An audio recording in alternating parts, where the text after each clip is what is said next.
بسم اللہ الرحمن الرحیم۔ السلام علیکم۔ آج کا ہمارا یہ ویلاگ عافیہ صدیقی سے متعلق ہے، اور ہم آج کی اس نوجوان نسل کو اس پورے کیس کے متعلق جو معلومات دستیاب ہیں اس کا خلاصہ ان کے سامنے رکھنا چاہتے ہیں۔ اس وقت جماعت اسلامی پاکستان کے سینیٹر مشتاق خان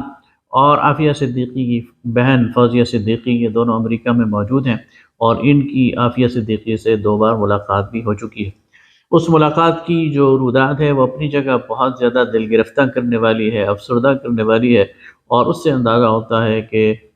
بنیادی انسانی حقوق کا علم بردار امریکہ، اس کے اندر ایک عام انسان پر، ایک خاتون پر کس قدر ظلم اور تشدد ہو رہا ہے، اور کس قدر غیر انسانی رویہ ان کے ساتھ رکھا گیا ہے۔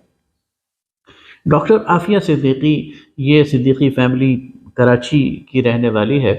اور یہیں سے 90 کی دہائی میں یہ نوجوان بچی یہ امریکہ اپنے بھائی، ان کا بھائی پہلے سے امریکہ میں موجود تھا، تو اپنے بھائی کے ساتھ امریکہ گئیں اور وہاں کی یونیورسٹیز میں انہوں نے تعلیم حاصل کی، اور وہاں کی مختلف یونیورسٹیز میں پڑھ کر نیورو سائنٹسٹ بن کر نکلی۔ اس دوران 9/11 کا واقعہ ہو گیا، اور اس میں وہ اپنے شوہر کے ساتھ وہاں موجود تھیں، اور پھر امریکہ سے وہ پاکستان آئیں۔ 2003 میں مارچ 2003 میں امریکہ نے ایک گلوبل الرٹ جاری کیا، جس میں عافیہ صدیقی اور ان کے سابقہ شوہر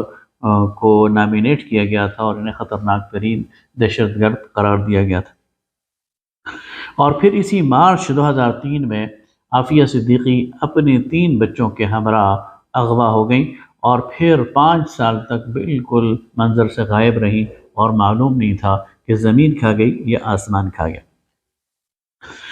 اسی دوران ایک برطانوی صحافیہ ہیں ایوان ریڈلی، جو کہ 2001 میں طالبان کی قید میں رہی تھیں، اور پھر طالبان کے حسن سلوک سے متاثر ہو کر وہ مسلمان ہو گئی تھیں۔ 2008 میں انہوں نے منظر عام پر آ کر عافیہ صدیقی کے حوالے سے کچھ انکشافات کیے، اور انہوں نے یہ کلیم کیا کہ بگرام کا جو ڈیٹینشن سینٹر ہے، جو کہ ایک تشدد خانہ ہے امریکی فوجیوں کا، اور وہاں پر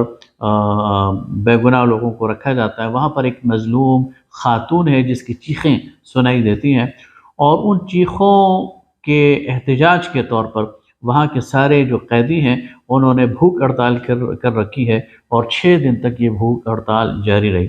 اور پھر انہوں نے یہ شک ظاہر کیا کہ وہ خاتون عافیہ صدیقی ہو سکتی ہے۔ اس طرح یہ کیس ایک دفعہ پھر اخبارات کی زینت بن گیا اور میڈیا میں آ گیا، اور یہ تلاش اور جستجو شروع ہو گئی کہ عافیہ صدیقی کہاں ہے۔ FBI نے ایک سٹوری گھڑی، اور وہ سٹوری یہ تھی کہ غزنی جو افغانستان کا صوبہ ہے، وہاں سے ایک خاتون اور اس کی 11 سالہ بچے کو گرفتار کیا گیا، اور جب ان کو گرفتار کیا گیا تو ان کے پاس، ان کے قبضے میں کچھ نقشے تھے اور کچھ کیمیکلز تھے۔ پھر جب ان کو انٹروگیٹ کیا گیا تو اس خاتون نے ایک گارڈ سے رائفل چھین کر امریکن فوجیوں پر فائرنگ کر دی۔ وہ تو بچ گئے، لیکن جواب میں اس خاتون کو پیٹ میں گولی لگی۔ پھر اس خاتون کو آپریشن کیا گیا، اس کو 17-18 دن وہ موت و حیات کی کشمکش میں رہیں، پھر سروائیو کر گئیں، اور پھر اسے امریکہ ٹرانسپورٹ کر کے وہاں کی عدالت میں پیش کر دیا گیا۔ یہ وہ سٹوری ہے جو FBI نے پیش کی۔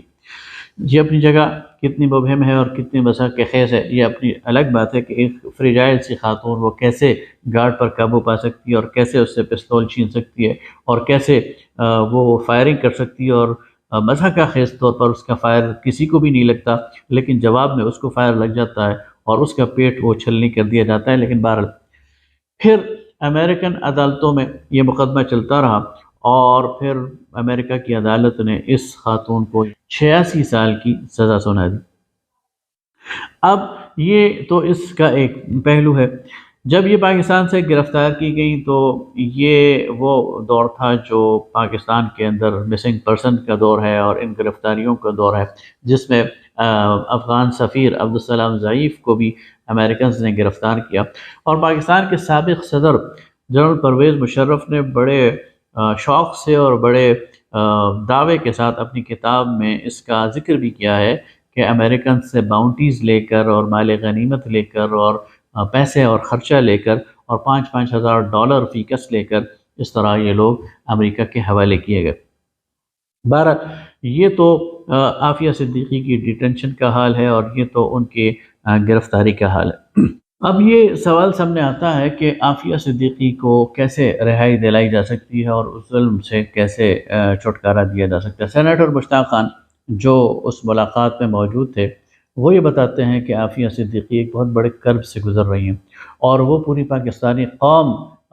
سے یہ امید رکھتی ہیں کہ پاکستانی قوم اپنی بیٹی کے لیے ری ایکٹ کرے گی، باہر نکلے گی، کوئی احتجاج کرے گی، کوئی مظاہرہ کرے گی، اپنے حکمرانوں پر زور ڈالے گی اور اپنے حکمرانوں کو مجبور کرے گی کہ وہ بیٹی کو واپس لانے کے لیے کچھ جد و جہد کریں۔ ایک موقع تو ہم نے گنوا دیا، یہ 2010-11 کی بات ہے جب ریمنڈ ڈیوس امریکی انٹیلیجنس آفیسر، اس نے لاہور کے اندر دن دہاڑے 3 پاکستانی شہریوں کو قتل کر دیا تھا اور اسے گرفتار بھی کر لیا گیا، اس پر مقدمہ بھی چلا۔ تو یہ وہ موقع تھا کہ اگر اسے رہا بھی کرنا تھا اور اس کو چھوڑنا بھی تھا تو اس کے بدلے عافیہ کی رہائی یہ لی جا سکتی تھی، لیکن ظاہر ہے کہ اس وقت کے حکمرانوں کی ترجیح نہیں تھی۔ اور لطیفے کی بات یہ ہے کہ جب لوگ اپوزیشن میں ہوتے ہیں تو عافیہ صدیقی کی بات کرتے ہیں، اس پر سیاست کرتے ہیں، اس پر کراؤڈ جمع کرتے ہیں، اس پر مظاہرے کرتے ہیں، لیکن جب اقتدار میں آتے ہیں تو پھر عافیہ کو بھول جاتے ہیں۔ اور اس کی ایک بہت بڑی مثال ہمارے سامنے عمران خان صاحب کی ہے۔ 2007-8 میں عافیہ کے اس کیس کو ہائی لائٹ کرنے میں عمران خان نے کردار ادا کیا، ایوان ریڈلی کے ساتھ مل کر پریس کانفرنسز کی اور مختلف مقامات پر مظاہرے بھی کیے، اور پھر مسلسل وہ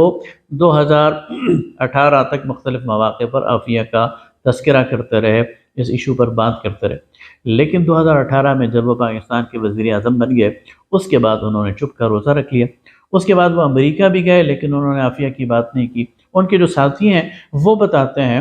کہ ہم ان سے جب بات کرتے تھے کہ عافیہ صدیقی کے حوالے سے کوئی بات کرنی چاہیے تو وہ مسکرا کر چپ ہو جاتے تھے اور کوئی بات نہیں کرتے تھے، نو کومنٹس۔ تو اس کا مطلب یہ ہے کہ جب لوگ اپوزیشن میں ہوتے ہیں تو یہ بات کرتے ہیں، لیکن جب حکومت ان کو مل جاتی ہے تو پھر وہ چپ کا روزہ رکھ لیتے ہیں۔ پتہ نہیں کون سی نادیدہ قوتیں ہیں جو انہیں چپ رہنے پر مجبور کر دیتی ہیں۔ اس وقت جماعت اسلامی کے سینیٹر مشتاق خان صاحب نے ایک بار پھر اس معاملے کو سینٹ میں اٹھایا، پھر اسلام آباد ہائی کورٹ کے ذریعے وزارت خارجہ کو مجبور کیا کہ وہ بندوبست کرے فوزیہ صدیقی اور عافیہ صدیقی کی ملاقات کیا، اور پھر جب یہ بندوبست ہو گیا تو وہ خود امریکہ جا کر انہوں نے قوم کی بیٹی سے ملاقات کر لی۔ ایک مرحلہ تو طے ہو گیا کہ 20 سال بعد فوزیہ صدیقی اپنی بہن سے وہ ملاقات کرنے میں کامیاب ہو گئیں، لیکن کیا اس پر معاملہ ختم ہو جائے گا؟ ظاہر ہے کہ نہیں، اس پر معاملہ ختم نہیں ہونا چاہیے۔ اب اس کو ایک تحریک بننا چاہیے، اس پر پورے پاکستانی قوم کو الرٹ ہونا چاہیے اور پورے پاکستانی قوم کو اس پر اپنا کردار ادا کرنا چاہیے۔ اور سینیٹر مشتاق خان صاحب نے یہ بات بالکل درست کی ہے کہ عافیہ صدیقی کی رہائی کی چابی امریکہ میں نہیں بلکہ پاکستان میں ہے۔ اگر حکومت پاکستان چاہے گی تو انشاءاللہ عافیہ بہت جلد پاکستان آ سکتی ہے اور اپنے گھر والوں کے ساتھ اور اپنے ہم وطنوں کے ساتھ زندگی گزار سکتی ہے، اپنے بچوں کے ساتھ زندگی گزار سکتی ہے۔ لہٰذا ہمیں اپنی بہن کی کرب کو سمجھنا چاہیے